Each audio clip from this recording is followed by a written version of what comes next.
Mga idol, totoo nga ba na merong magaganap na total solar eclipse ngayong darating na April 8, 2024?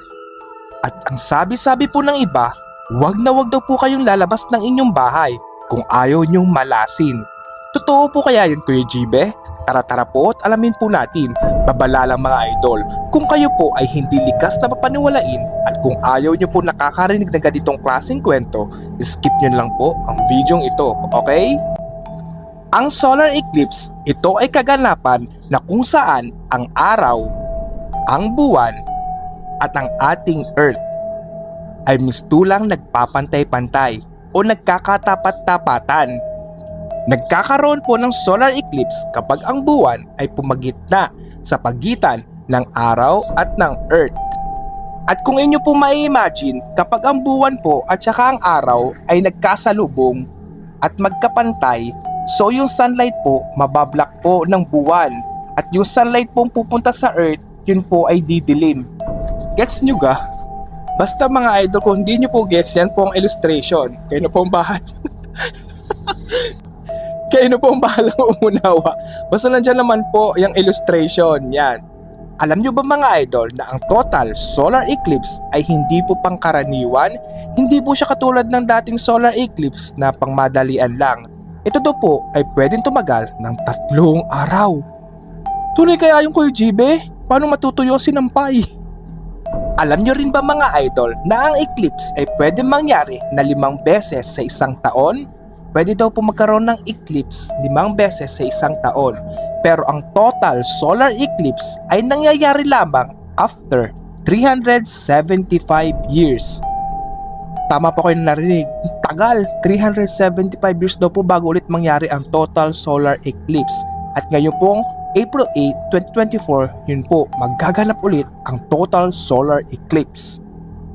Meron po tayong 4 na klaseng eclipse. Andyan po ang partial eclipse, ang annular eclipse, ang total solar eclipse, at ang panghuli, ang total eclipse of the heart. Turn around. Joke lang. 3 lang yung mga idol, 3 klase lang. Cute. Kwento ko lang po sa inyo mga idol, nung kami po yung mga bata, kapag nagkakaroon po ng solar eclipse, kami po ng kakambal ko, si Kuya Bijord, susunod po kami ng makapal na shades. O kaya naman po, gagamit po kami ng x-ray, yung pinaglumaang x-ray. Yan, ganyan po. Para makita po yung solar eclipse, yung araw at saka yung buwan kapag nagtagpo. At nakikita po namin yun. Kasi hindi po namin kaya, babala lang mga idol ha, hindi po pwedeng wala kayong antipara or shades na gagamitin o yung pantakip sa inyong mata kasi masakit po sa mata yun. Basta gumamit po kayo ng shades na makapal para lang makita yung solar eclipse. Pero wag nyo po siyang tititigan ng matagal dahil masama nga po yung sa mga mata. O mga idol ha, makinig na lang kayo kay Kuya GB, wag nyo pong tititigan ng matagal. Pero meron nga pong kumakalat dito ngayon na video about sa feng shui naman. Pagdating sa mga feng shui, sinasabi po nila na bawal po lumabas ng bahay ninyo kapag nagkaroon ng total solar eclipse sa April 8, 2024. Wag na wag daw po kayong lalabas ng inyong bahay. At kung pwede doon lang daw po kayo sa may mga bubong, sa may mga pader. Basta naka-close lang sa inyong bahay, wag po kayo lalabas mismo. At wag daw po kayong magpapatapat mismo sa total solar eclipse at mamalasin daw po kayo 1 taon. Pero nung kami po mga bata ha, wala naman po kami na-experience na yung about sa mga feng shui na minalas or what. Basta na-curious lang po kasi. Kapag bata po kasi, maku-curious ka po kung ano po itsura ng solar eclipse. Siguro mga idol, ito lang po yung opinion ko ha. Normal po lang po talaga nangyayari yung solar eclipse dito sa ating mundo. So, nasa sa atin na po yun kung paano po natin siya papanoorin or titignan. Pero hiwalay po kasi yung sa science at saka yung sa about sa mga feng shui, ganun. Nagdepende na po yun sa inyo kung saan po kayo maniniwala o ano po yung paniniwalaan ninyo.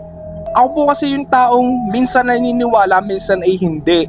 Nakaka-relate go kayo. Pero sa tingin ko naman po, wala naman pong basehan para malasin ang isang tao on April 8 kapag lumabas po ng bahay. Kasi sabi ko nga po, normal lang po nangyayari sa mundo magkaroon ng solar eclipse. Para sa akin ha, hindi siya totoo na mamalasin kapag lumabas ng bahay. Kasi mga idol, aminin na po natin, hindi po tayo pare-parehas ng pinaniniwalaan. So meron pa rin po lalabas ng bahay. Pero kung ako nga ang tatanungin, hindi po ako naniniwalang mamalasin po yung tao. Yun mga idol, masasabi lang siguro na malas kasi kapag yung araw na yon nangyari at hindi nasunod or nasunod yung mga gusto mo o yung di ayon sa plano mo, siguro yun matatawag mong malas. Pero kung yung literal na mamalasin ka ng isang taon, parang hindi naman yung makatotohanan po. Pero sabi ko nga sa inyo, opo, double-sided po tayo din eh. Naniniwala rin nga po din po ako sa mga ganyan-ganyan sa swerte at malas. Hindi ang gagawin ko na lang ho, hindi na ako lalabas ng bahay ko. Tapos ang usapan. Wala rin naman ho talaga mawawala kung susunod kayo eh. Diga? O hindi nakapahinga pa kayo sa bahay ninyo. Nakapahinga pa. Gawin na lang gawin ninyo. Ay buong araw kayo magkulong sa inyong bahay. O di safe na safe ka naman. Huwag na lang kayong kung ano-ano mang ginagawa sa bahay. Delikado rin, meron din nga pong nadidisgrasya para sa loob ng bahay. Ingat pa rin po, ingat, doble ingat. Pero kung kayo po ang tatanungin ko mga idol, naniniwala po ba kayo na kapag lumabas daw po kayo ng bahay on April 8, 2024 at kasinagan daw po kayo ng total solar eclipse, kayo daw po ay mamalasin ng isang taon? Tatanungin ko rin yung mga idol, gusto nyo rin po ma-witness o makita ang total solar eclipse on April 8, 2024? Paalala lang po ni Kuya GB, tandaan nyo po mga idol na ang kapalaran nyo po ay nakadepende sa inyo.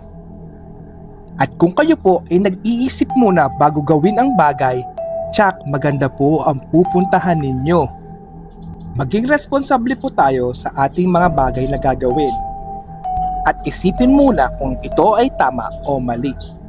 Nagustuhan niyo po ba ang content natin ngayon mga idol?